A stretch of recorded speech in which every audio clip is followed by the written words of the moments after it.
capítulo de número 2, versículo 13. Efésios capítulo 2, versículo 13 ao 16, amém?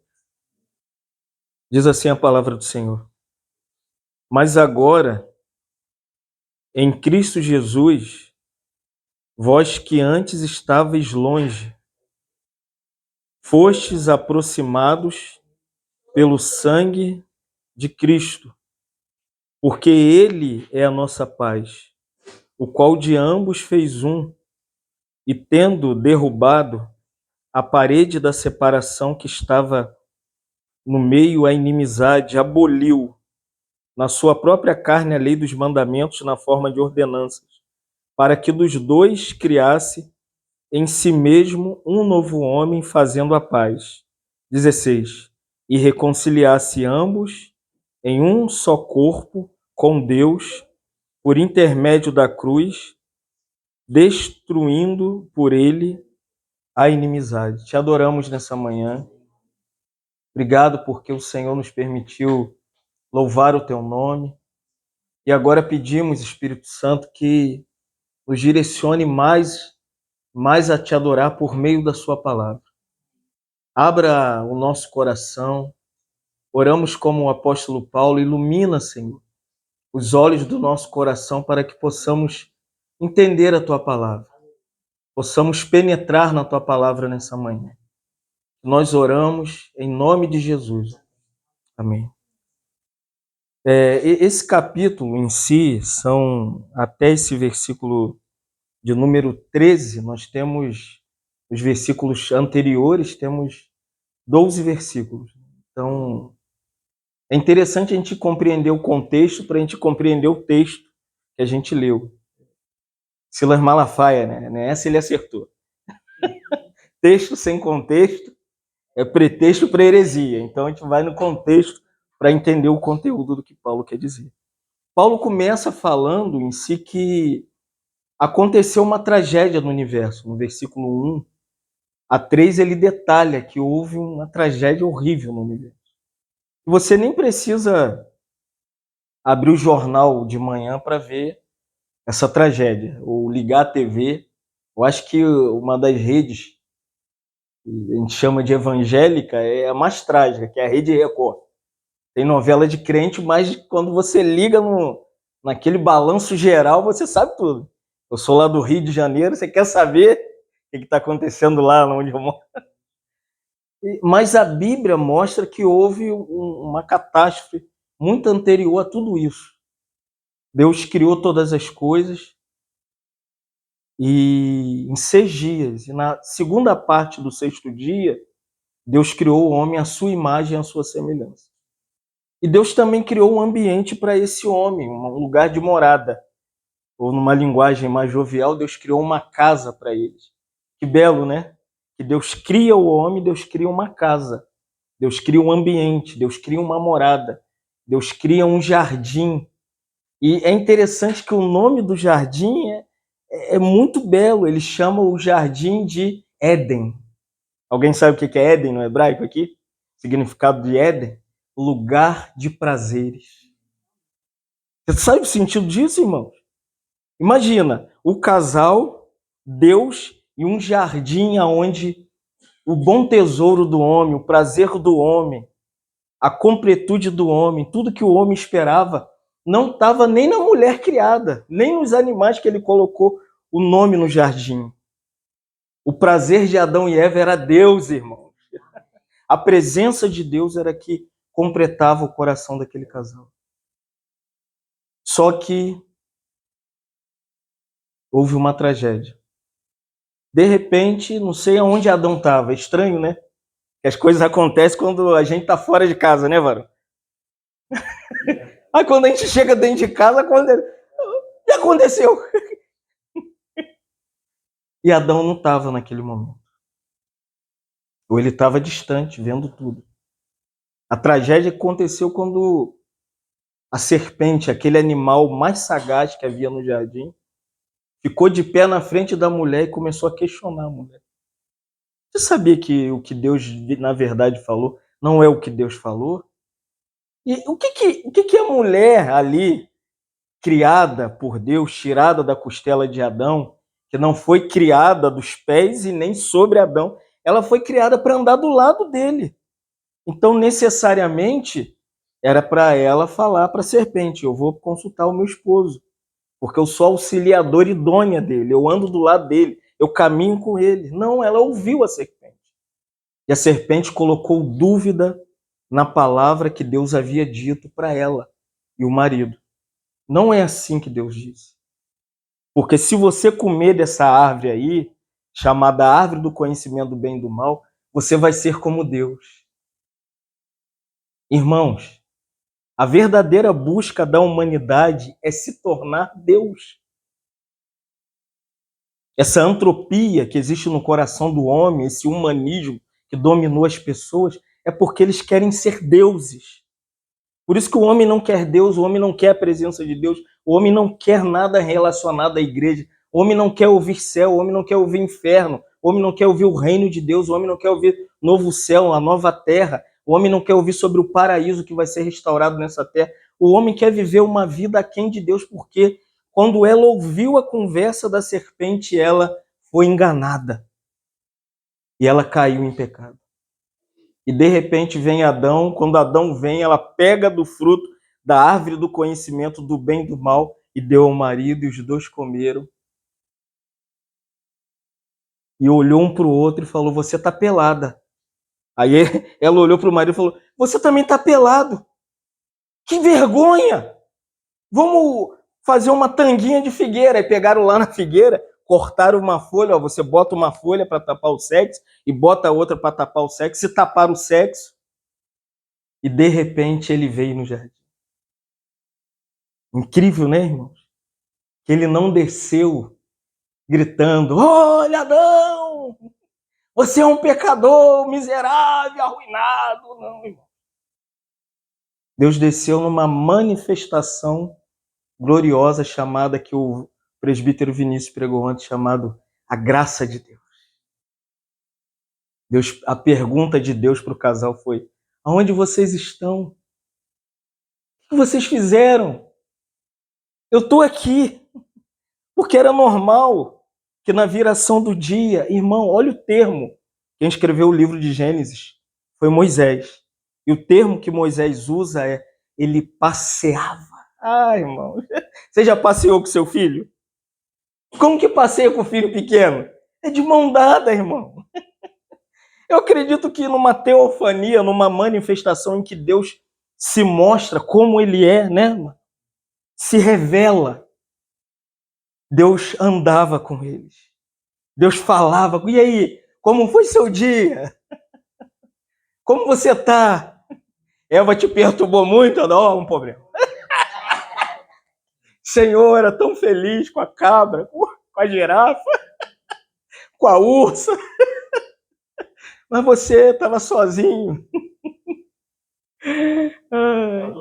Estava tudo muito calmo. Esse jardim era muito tranquilo. E ninguém briga com o cachorro.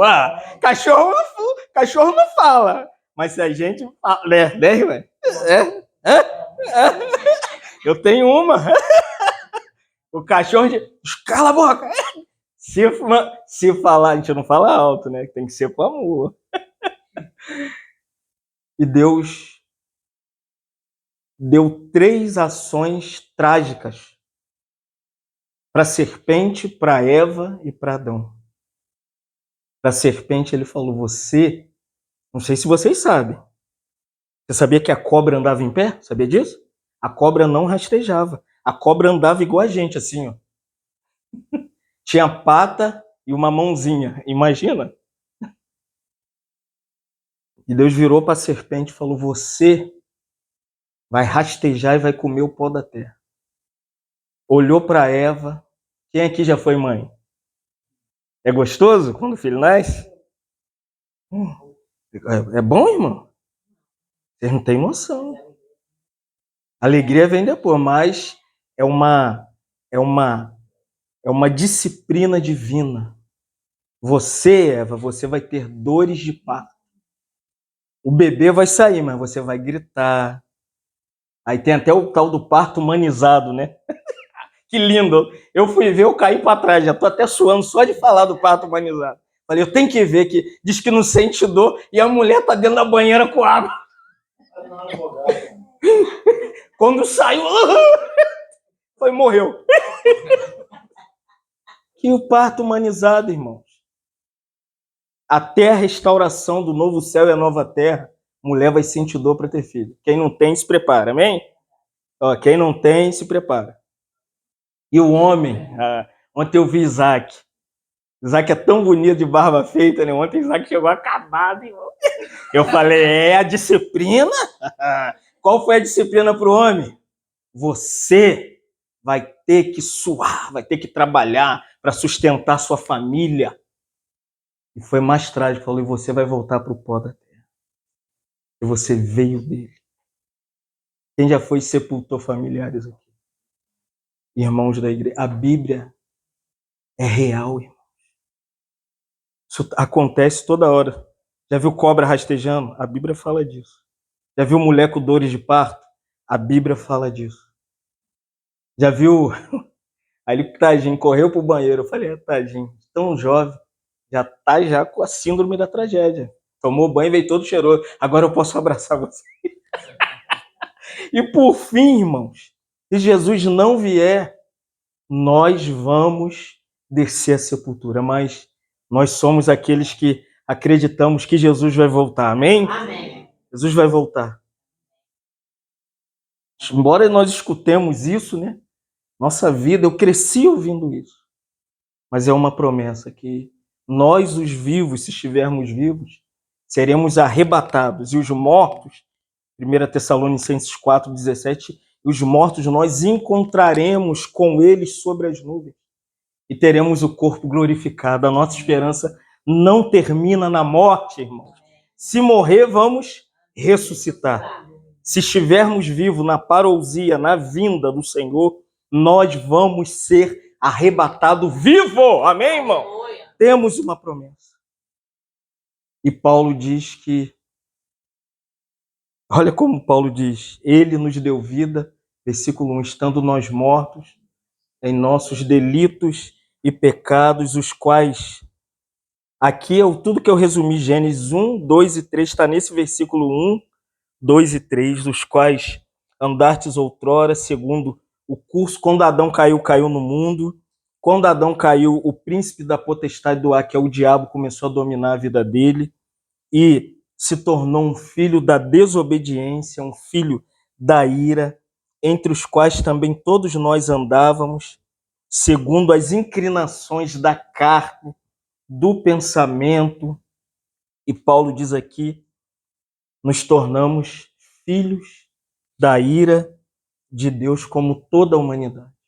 Resumindo, Romanos 3:23. Todos pecaram, estão destituídos da glória de Deus. Mas aleluia que não terminou. Olha o versículo 4. O versículo 4 é mas Deus, nós estávamos tragicamente indo para o inferno, mas Deus, sendo rico em misericórdia, por causa do grande amor com que nos amou. Deus te amou. O que Deus manifesta para Adão e Eva? É o seu amor. Adão virou para o Senhor e falou assim, eu já vi a sua justiça. Eu já vi a sua glória. Eu já vi a sua beleza, a sua santidade. O Senhor vai me punir? Deus falou, Adão, quem te falou isso? Eu só quero saber qual é a sua condição dentro dessa expressão, onde você está. Deus está falando, abre seu coração para mim, me conta o que você fez. E Deus disse para ele, Adão, fica tranquilo. Lembra de Apocalipse, capítulo 13, versículo 8, que João escreve assim, eis o Cordeiro de Deus que foi o quê? Morto. Quando? Antes da fundação do mundo. Quando Adão e Eva pecou, o Cordeiro já tinha morrido. Deus imolou o Cordeiro, derramou o sangue no jardim do Éden, no templo. O Cordeiro eterno se manifesta pela primeira vez no jardim do Éden, na figura daquele animal sacrificado para cobrir Adão e Eva dos seus pecados. É o versículo que eu li, mas agora em Cristo, nós que estávamos caídos, depravados, arruinados, nos aproximamos por causa do sangue de Jesus. Houve um sacrifício no Éden e houve um sacrifício na cruz. Amém? É o mesmo sacrifício. O sangue de Jesus foi derramado, por isso nós podemos nos aproximar de Deus. Como que Adão voltou para a presença de Deus? Porque ele derramou o sangue ali daquele cordeiro que tipifica Jesus. João 1,29, João, quando viu Jesus vindo, o Batista, ele diz assim, eis o quê? Vai, irmão. O cordeiro de Deus que faz o quê? Não é um pouco de pecado. Ele tira, amém, irmãos? Nós só estamos reunidos, adorando, louvando, glorificando o nome dele, porque ele te redimiu, me redimiu, nos comprou, como o Vinícius ontem falou, foi uma compra no mercado de escravo. Nós estávamos destinados ao inferno eternamente, mas ele foi lá e falou assim, vem que você é minha. Vem que você é meu. Está aqui, irmãos. Olha esse versículo, mas agora em Cristo Jesus, você que estava longe, separado, ele manifestou uma coisa que Efésios 2, 8 e 9, Paulo diz, porque pela graça sois salvos mediante a fé. Isso não vem de vós, é o quê? Dom de Deus. O que é dom? Dom é a graça. Dom é uma graça que não se compra, que não faz barganha, que não é como você chega no Carrefour e pega lá sabão, batata e leva e paga por aquilo. Não. A graça de Deus é assim. Você não tem como pagar, mas eu vou dar para você. Ah, não tem, você não tem nenhum valor, né? Igual Isaías diz, não tem preço. Não tem preço, irmão. Se esse sangue que nos salvou tivesse valor monetário, nós estaríamos roubados. Por isso que Joana ontem compartilhou que não foi com prata nem ouro, né? Nem coisa semelhança, mas pelo precioso sangue de Jesus Cristo, irmão. Então esse sangue prepara o caminho para você se reconciliar com Jesus Cristo, com Deus Pai, com o Espírito Santo. Como ontem ele falou, a beleza da Trindade, o Pai, o Filho, o Espírito Santo, o Deus triuno está entrelaçado nesse plano de salvação. Olha como Paulo diz em Romanos 3,25, porque ele é a propiciação mediante a fé para manifestar a justiça, por ter Deus tolerado os nossos pecados que nós havíamos cometido. Você sabe o que é isso? O que Paulo está dizendo? Que todos os seus pecados cometidos antes de ser salvo, Deus foi dando corda. Deus foi deixando. Deus foi deixando. Mas quando Jesus morreu na cruz, o que aconteceu? A morte de Cristo me reconcilia com o Pai. Agora não somos mais inimigos. Você lembra de Abraão? Como que Deus chamou Abraão? Amigo de Deus. Por que amigo? Porque ele era reconciliado. Você lembra quando Jesus falou? Eu não vos chamo mais de servo. Mas de quê? De amigos. Porque servo é aqueles que você tem que fazer para andar contigo. Mas nós somos servo de Jesus Cristo. Olha o versículo 14 de Efésios 2, Paulo diz assim, porque ele é a nossa paz. Irmãos, se o sangue derramado te reconcilia com Deus, uma das coisas que esse sangue proporciona, Paulo diz que é a paz que você precisa. Por que paz? Porque a paz aqui não é a paz simplesmente aquela de Filipenses 4. Que ele é o árbitro da nossa paz. Não é essa paz. Essa aqui é a paz da reconciliação. Porque nós éramos inimigos de Deus, estávamos indo para o inferno, mas Deus se colocou entre nós como a fonte da paz por meio do seu Filho. É tipo semelhante, vou usar um exemplo bíblico de João, capítulo de número 20, 19 a 21. Jesus estava aqui com os discípulos. E qual era a esperança dos discípulos enquanto estava com o Senhor? Era que eles tinham alguém que estava com eles, né? Isso na figura de pai e filhos é semelhante. Os filhos esperam que nós somos os heróis dele, não é, Fátima? Né, Valdeci? Nós somos os heróis. Eu sei que muito cedo eu perdi minha mãe, aí um tempo atrás eu perdi o meu pai. Parece que você fica um pouco desfocado. E quando Jesus morreu, os discípulos falaram assim: acabou a esperança. Não sabemos o que vai ser daqui para frente. Como nós vamos? Perderam o quê? O que eles perderam? A paz.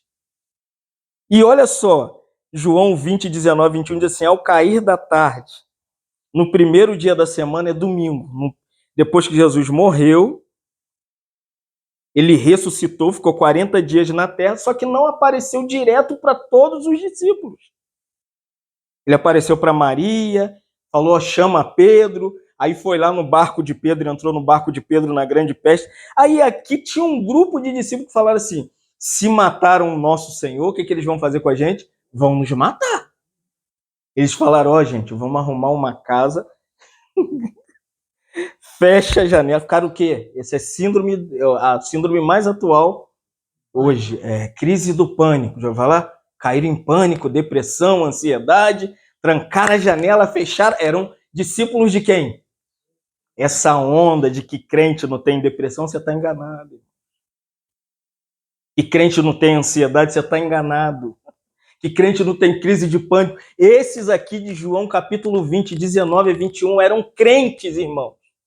E diz assim: eles se trancaram dentro de casa e ficaram com medo.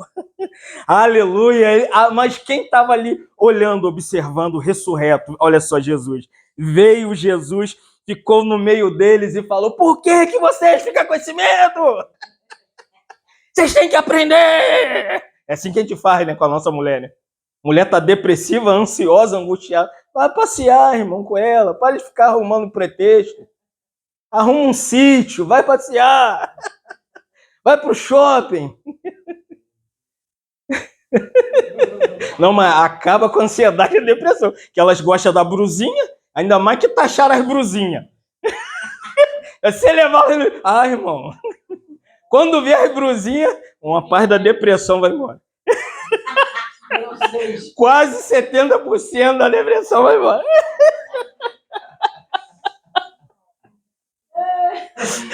É ou não é?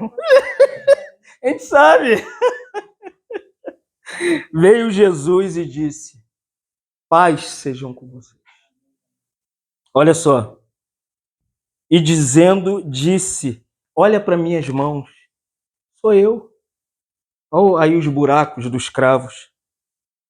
Se alegraram, portanto, os discípulos a verem Jesus.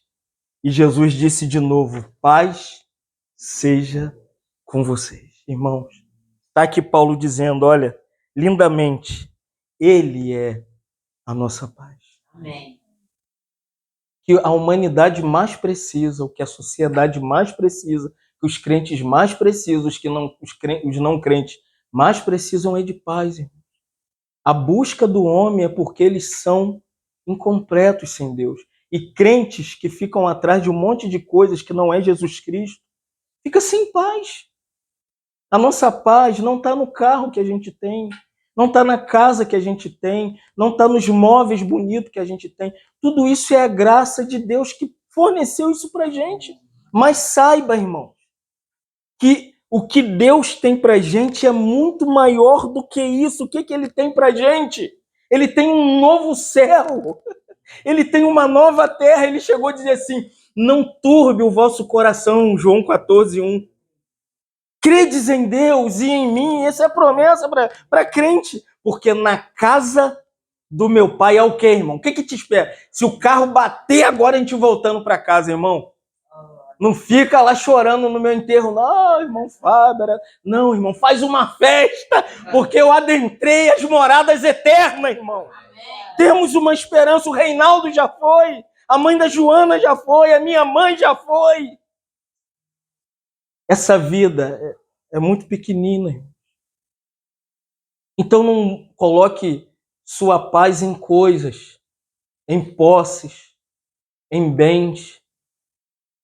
O mesmo contexto que Jesus fala das moradas eternas, os discípulos viraram e falaram assim: Senhor, tá bom, o senhor está indo lá para o céu, tem uma casa lá, tem, mas a gente não sabe para onde o senhor está indo.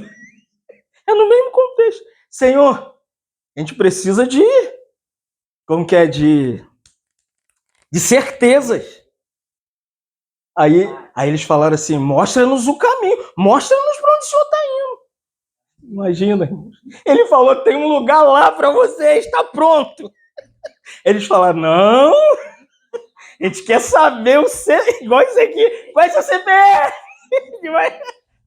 Parece um indeciso. Qual é o número da sua rua?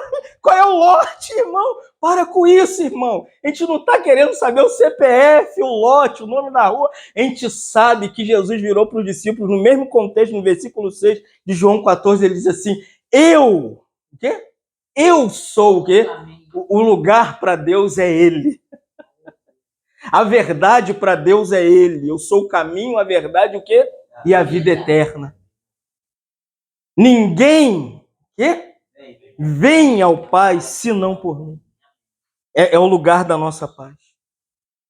Então a nossa paz está muito clara, muito detalhada, e Paulo no versículo 14 ainda diz que não só paz que o Senhor te dá, mas tem uma coisa que já percebeu, com o que os crentes estão brigando e lutando hoje? Esse versículo 14, Paulo diz assim, ó: porque ele é a nossa paz, do qual ambos fez um, derrubando a parede de separação, a inimizade que havia entre eles. A nossa luta, qual é a nossa luta? Já se perguntou assim, por que tem tantos grupos cristãos em Cabo Frio? Por que tem tanta igreja? Já se perguntou? Aqui está dizendo que não só a paz de Deus te é dada na cruz, mas também uma coisa chamada unidade. Você sabia que eu sou um com a irmã? Nunca convivi na comunidade da irmã, nunca tive na comunidade da irmã, mas eu sei que o mesmo Salvador que te salvou, me salvou. O que nos une não é a questão local, o que nos une é a pessoa de Jesus Cristo. Olha só João 17:11, ele diz assim, ora, ele não disse isto para si mesmo, mas sendo sacerdote, naquele ano, João 11, 51 e 52, profetizou Jesus que estava para morrer pela nação, e não somente pela nação, mas para reunir em um só corpo todos os cristãos que andam dispersos. Você sabia que a cruz é a cruz que nos une? Nós não somos unidos em torno do ministério do Fábio Falcão, do ministério do fulano, ministério de Ciclano. Nós somos unidos em torno de Jesus, amém? O que nós temos em comum aqui? Cristo. Se tirar Cristo da vida dele, não temos nada em comum. Quer ver João 17:11, Jesus orando, ele diz assim, eu já não estou no mundo, mas eles continuam no mundo ao passo que eu vou para o Pai. Guarda-os em teu nome, para que eles sejam um, como nós somos um. Só que na prática, tem muito problema, não é? Porque nós esquecemos que unidade, você não cria unidade. Alguém cria unidade? Não, a unidade, vou usar um salmo. Quem conhece Salmo 133 aqui? Se lembra do Salmo 133? Quem quer ler? Vamos lá. Quero te mostrar a unidade dentro do Salmo 133. Porque isso é uma das maiores incógnitas dos crentes. Já viu que fala assim, não, a minha juventude inteira foi assim, você não pode congregar com outros irmãos, não. Você não pode ir lá, não. Você não pode estar com eles, não. Tinha até um irmão que falou assim para mim, eles não são irmão não, eles são primo. Eu falei, ué, não é crente não? Não. Sabe por quê? Elas usam calça comprida. Eles usam bermuda, usa cafanhaque. Aí eu ficava lá no meu grupinho, né? Mas olha o Salmo 133, que é o Salmo da unidade. Davi diz assim, ó, quão bom e agradável viverem o quê? O quê? Unidos, irmãos. Como que os irmãos vão se unir? Davi tem que mostrar, se tem que viver em unidade, tem que viver unido, tem que viver junto, mesmo separado, você lá e eu aqui, mas quando a gente se encontra, Davi diz assim, é como óleo precioso. Quem une a igreja, quem une o corpo de Cristo, é o óleo. Que óleo é esse? É o Espírito Santo, irmão. Nós não cantamos sobre o Espírito Santo? A unidade vem do Espírito Santo. O óleo precioso que desce o quê? Sobre a cabeça. Quem é a cabeça da igreja?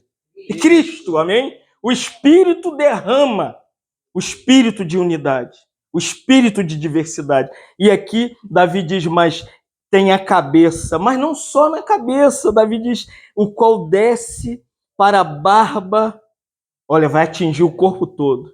A barba de Arão, ó, vai para a gola, está atingindo o corpo, as suas vestes. Agora, o versículo de número 3, Davi diz assim, é como o orvalho de Hermon. Sabe o que significa? Quem? Explica aí para mim, estudiosos da Bíblia. Hermon no hebraico. Traduz aí para mim. Vai, Vinícius.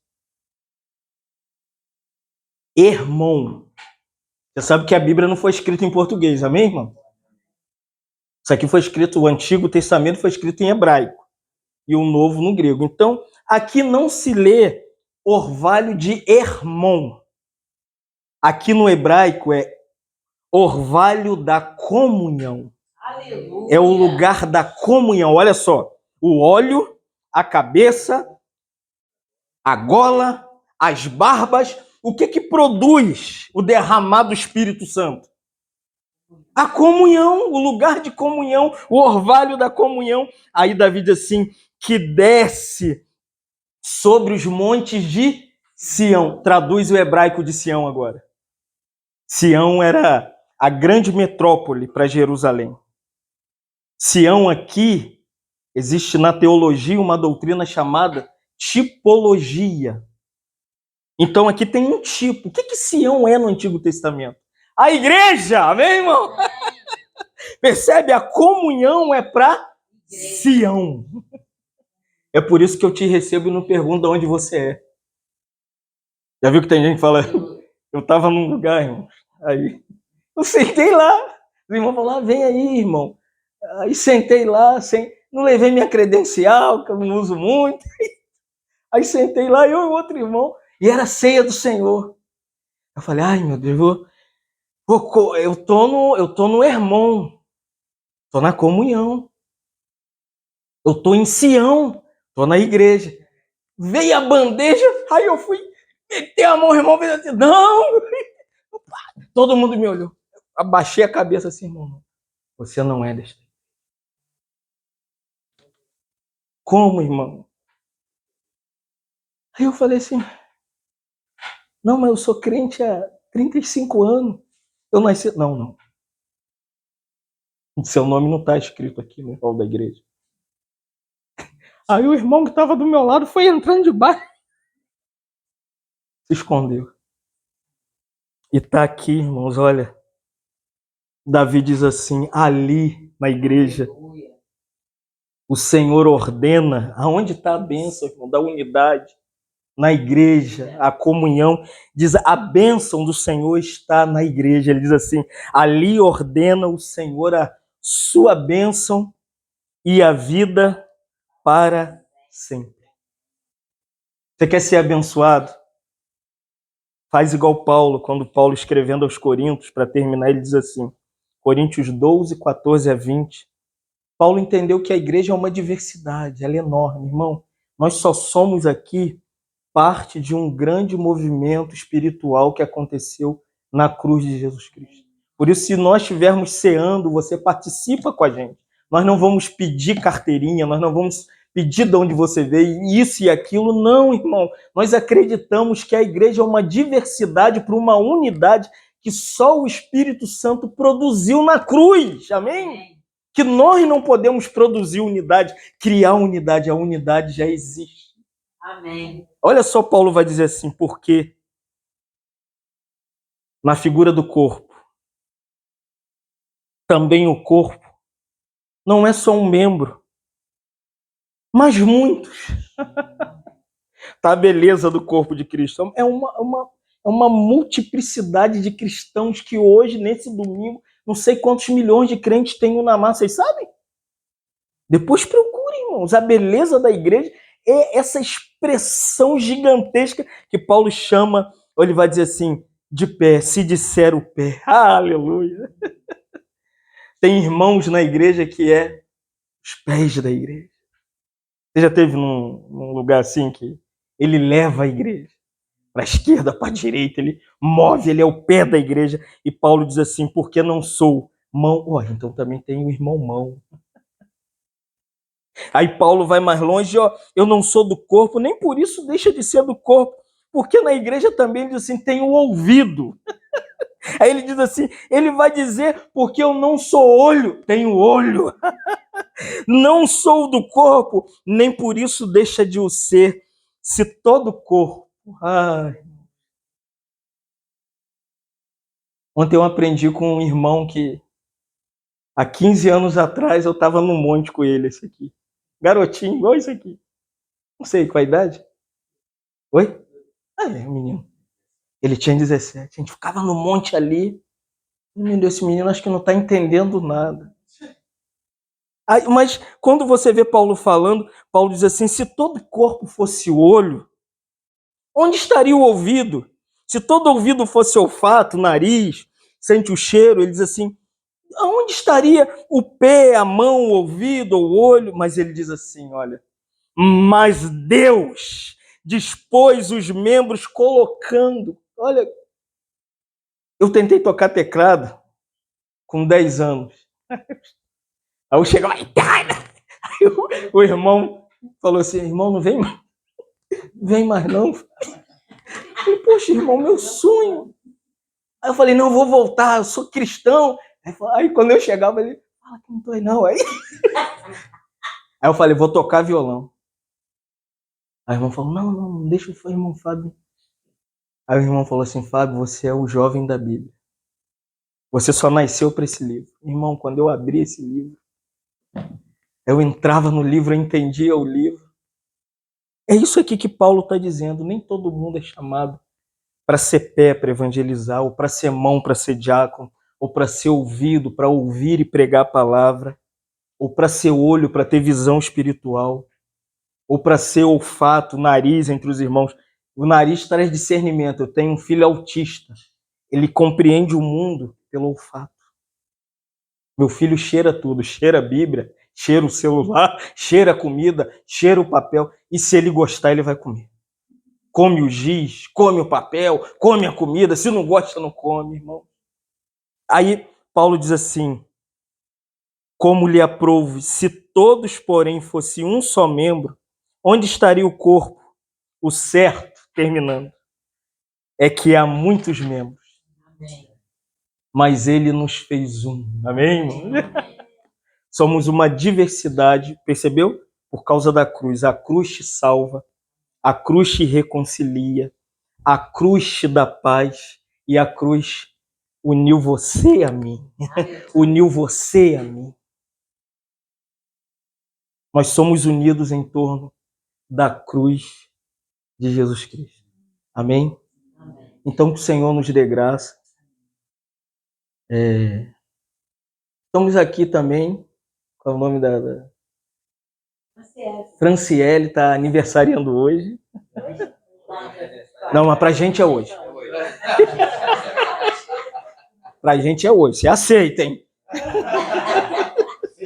Aceita que dá mesmo. E o salmista Davi diz que, nessa parte celebrativa, né, Davi tem uma passagem muito bela que Davi foi rei, Davi conquistou, Davi...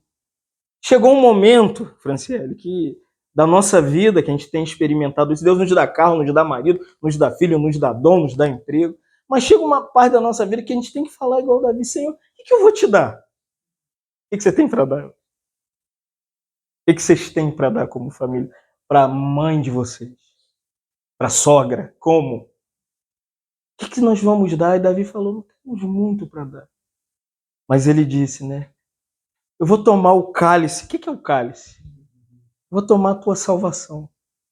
É por isso que ela não preferiu pegar a família dela e ir para o shopping. Ela preferiu vir adorar com a gente. Amém, irmão? A gente tem uma surpresa para você. Amém? Cadê a surpresa, gente?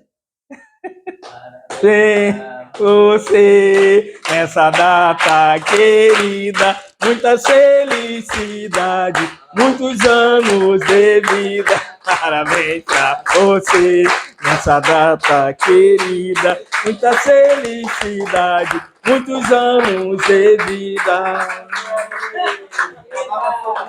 Cancela. Amém? E Davi diz assim... Já cancelou aqui? Cancela aí. Davi diz assim: tomarei